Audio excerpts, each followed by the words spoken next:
What I find remarkable, and again, I really don't know of another region in the world quite like it.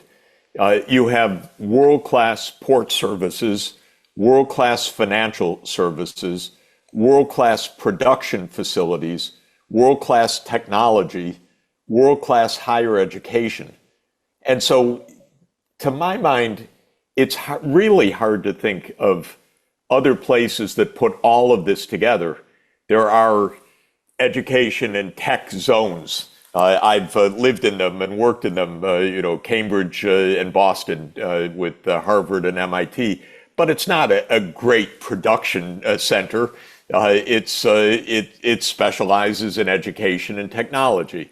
You have Silicon Valley, which is wonderful and dynamic in education, in technology, of course, in startups, but the manufacturing is being done in Shenzhen. It's not being done in Silicon Valley so much. So it's the combination that I find absolutely remarkable. And I can imagine that these cities are really dynamically adjusting to their particular roles in all of this process.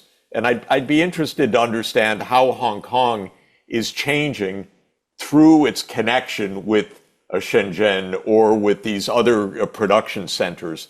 Is Hong Kong, as one of the world's great financial centers, naturally becoming the financier of these cities in Guangdong and continuing to play that special role, or is it doing something else?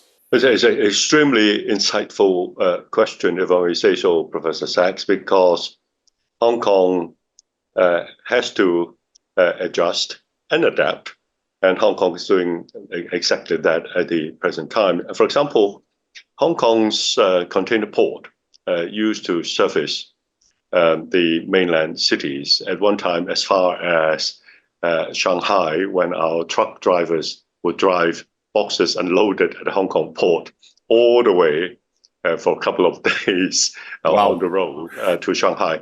And now the role is being reversed because the cost of operation of the port in Shenzhen and Nansha is lower.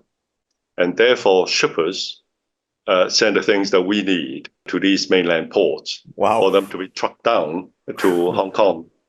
And therefore, if you look at the number of boxes that Hong Kong handles, which has been growing, but not as fast as the mainland port.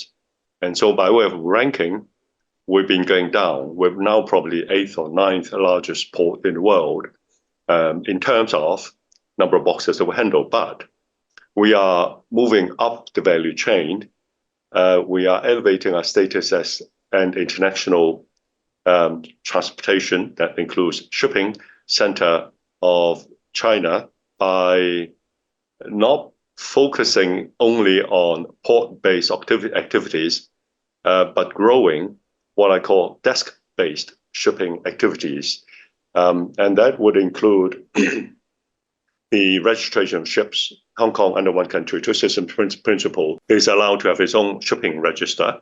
So registration of ships, buying and selling of ships, insurance of ships, the financing of ships, and lastly, which is very important, I'm using Hong Kong common law system and Hong Kong's judicial system, Hong Kong's rule of law, etc., to develop and offer our maritime legal services to the rest of the country. So the direction in which we're moving is not expanding our port-based activities, building more terminals, but developing our shipping or maritime services. Before long, you'll see Hong Kong developing into, or having developed into, the kind of shipping center the way London is. And London, as you know, it's a city that doesn't have any container port, but it's a very successful, valuable maritime services center, offering the kind of services that I just mentioned. So that's the interaction between Hong Kong, Shenzhen, and the rest of the country. In the past, we sent boxes to them from our container ports. Now they send boxes to us. At the same time, we are developing these services to service the needs of China as the biggest shipping nation and the biggest shipbuilding nation in the world. Amazing. Can you describe one major choice and issue for China, and obviously it'll be a big deal for Hong Kong as well, and that's the internationalization of the renminbi, because China is the great saving nation of the world. China is financing a lot of investment all over the world, both officially and through official means, public means, and also obviously the banking sector. Hong Kong has been based especially in Western currencies and the Hong Kong dollar, but the renminbi, we're counting on playing a larger role directly in the world, and the panda bond market, and the ability of countries to finance their long-term infrastructure, which they're going to buy from China through Chinese saving, and ultimately, I think, through the Hong Kong financial system. So how is it going to work with the currency in the future? Hong Kong Monetary Authority obviously has a very important role to play in all of this. First of all, Hong Kong is the only international financial center of China in the true sense of this term. Secondly, Hong Kong has a separate currency from the rest of China, which is renminbi. And Hong Kong dollar is freely convertible. Its value is pegged to the US dollar. And so Hong Kong dollar is as good as a US dollar, is a US dollar proxy. Yep. And the peg has withstood the trials and tribulation of major economic changes in the world, in Hong Kong and China, in the past 40 years. One US dollar equals 7.8 Hong Kong dollars, and that hasn't changed. I know.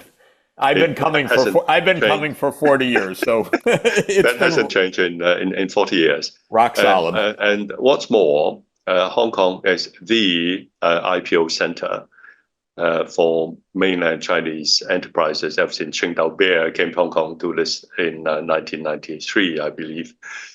And so you have all these ingredients, and you have freer flow between Hong Kong currency and RMB, renminbi, which is a conversion. I mean, I can use this iPhone. I have a sort of WeChat Pay function that is tied to my Hong Kong credit card.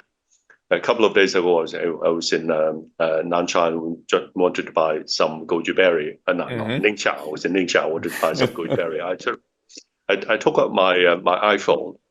My QR code was screened and was asked to sort of key in a password, so I did, and then I pressed confirm, and the money went through to the vendor through a Hong Kong-based credit card in Hong Kong dollars. I know it's a very sort of low-level everyday activity. I'm not talking about the billions of dollars of transaction, but these things are happening.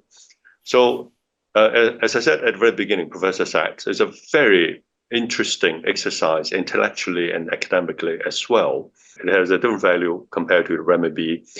We belong to the same country. We're very close economic and financial relationship with the rest of the country, but two separate currencies, two separate convertibilities. But things are happening, and the two things are coming together. And one day, I don't know when, but one day there will be a big bang. And this big bang would be very interesting for Hong Kong and for the mainland of China, and I think will be mutually beneficial too.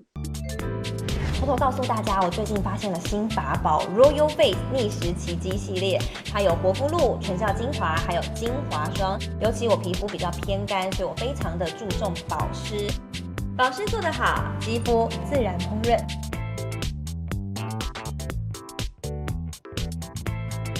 提亮肤色更年轻，抚平皱纹超有感，而且气色变好。用心保养，每天都更美一点。